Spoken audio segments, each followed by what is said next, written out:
이민아, 누군가에게 무슨 일이 생기면 언제 어디든 달려간다.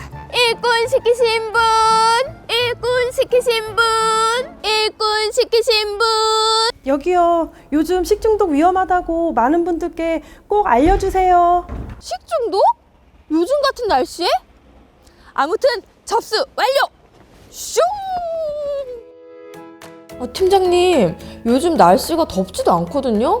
근데 요즘에 식중독이 걸려요? 말도 안 되는 것 같아요. 더운 날씨에만 식중독에 꼭 걸리는 것은 아닙니다. 겨울철에도 식중독이 걸릴 수 있는데요. 대표적으로 노로바이러스 감염증이 있습니다. 노로바이러스요? 들어는 본 것 같아요. 근데 어떤 바이러스예요? 노로바이러스는 사람의 위와 장에 염증을 일으키는 매우 작은 바이러스인데요. 대부분의 바이러스는 낮은 기온에서 번식력이 떨어지지만 이 노로바이러스는 기온이 낮아도 활동력이 활발해져 겨울철 식중독의 주 원인이 되기도 합니다. 그럼 보통 어떤 증상들이 나타나나요? 개인적으로 다 같지는 않지만 노로바이러스 같은 경우는 통상 12시간에서 48시간까지 잠복기를 거쳐 증상이 발현되는데요. 주요 증상으로 구토, 설사, 복통, 메스꺼움, 오한 등이 있는데 이 외에도 두통, 권태감, 발열 등을 동반하기도 합니다. 그러면 노로바이러스는 왜 걸리게 되는 거예요?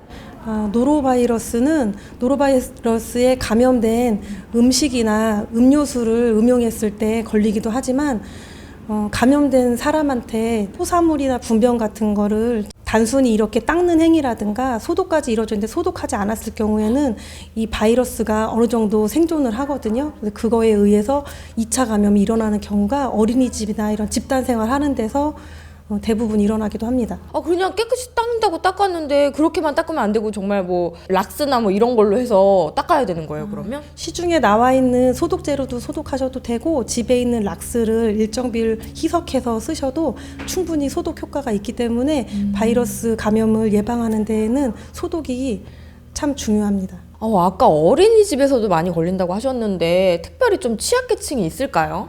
아무래도 면역력이 약한 6세 미만의 영유아라든가 아니면 노인분들은 이 노로바이러스에 민감하기 때문에 특히 조심하셔야 됩니다. 면역력이 좀 떨어지는 계층은 조금 조심해야겠네요. 그러면 증상을 아까 말씀하셨을 때 뭔가 구토, 설사 이런 증상이었어요.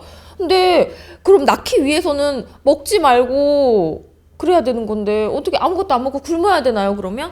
굶는 방법은 옳은 방법은 아닌 것 같고요. 구토, 설사가 있더라도 이 노로바이러스 장염 같은 경우는 특별한 치료법이 없기 때문에 사실은 시간이 지나면 저절로 회복이 되기도 하는데 그런 과정에서 탈수 증상이 심할 수도 있기 때문에 수분 섭취를 충분히 해주셔야 되고 스포츠 음료나 이온 음료 같은 게 흡수율이 더 좋기 때문에 그걸 이용하시면 되고 혹시나 탈수 증세가 너무 심하면 가까운 의료기관에서 수액 치료를 받으시는 게 좋습니다. 무엇보다 개인위생 수칙을 지켜주시는 게 중요한데요.